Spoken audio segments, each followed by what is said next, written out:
नमस्कार दोस्तों, आप सभी का स्वागत है एक नई दिलचस्प कहानी के साथ द डार्क स्टोरीज में। इस कहानी को पूरा देखने के लिए दिल थाम कर बने रहिए।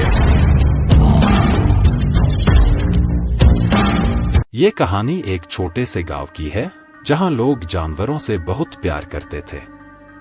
गांव के हर घर में कोई न कोई पालतू जानवर होता था और लोगों का मानना था कि जानवर उनके परिवार का हिस्सा होते हैं। गांव के एक किसान का नाम रामू था, जिसके पास एक बहुत ही प्यारा और समझदार कुत्ता था जिसका नाम शेरू था। शेरू और रामू की दोस्ती गांव भर में मशहूर थी। शेरू ने कई बार रामू के खेत की रखवाली की थी और गांव के बच्चों को खतरे से बचाया था। लेकिन एक दिन शेरू की अचानक मौत हो गई। गांव के लोग बहुत दुखी थे और उन्होंने शेरू को सम्मान के साथ गांव के पास जंगल में दफना दिया। कुछ हफ्तों बाद गांव में अजीब घटनाएं होने लगीं। गांव के लोग रात को जंगल से अजीब आवाजें सुनने लगे। कभी किसी जानवर के दौड़ने की आवाज तो कभी किसी के रोने की। रामू भी इन आवाजों से परेशान था, लेकिन उसने सोचा कि ये सिर्फ उसका वहम है। एक रात रामू देर से खेत से लौट रहा था। रास्ते में जंगल के पास पहुंचते ही उसे अपने पीछे किसी के चलने की आवाज आई।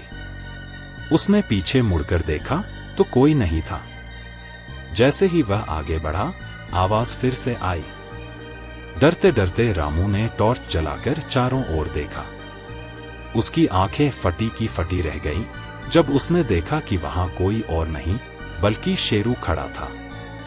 शेरू वैसा ही दिख रहा था जैसा उसकी मौत से पहले था, लेकिन उसकी आंखों में अजीब सी चमक थी। रामू के पास आने पर शेरू अचानक गायब हो गया। डर के मारे रामू भागता हुआ घर पहुंचा और अगले दिन गांव वालों को सारी बात बताई। गांव के बुजुर्गों ने कहा कि शेरू की आत्मा अब भी गांव की रक्षा कर रही है। जब भी गांव पर कोई खतरा आता है, शेरू का भूत वहां प्रकट होता है। उसके बाद से गांव के लोग जब भी जंगल के पास जाते तो उन्हें शेरू की मौजूदगी का एहसास होता, लेकिन उन्होंने कभी उससे डर महसूस नहीं किया।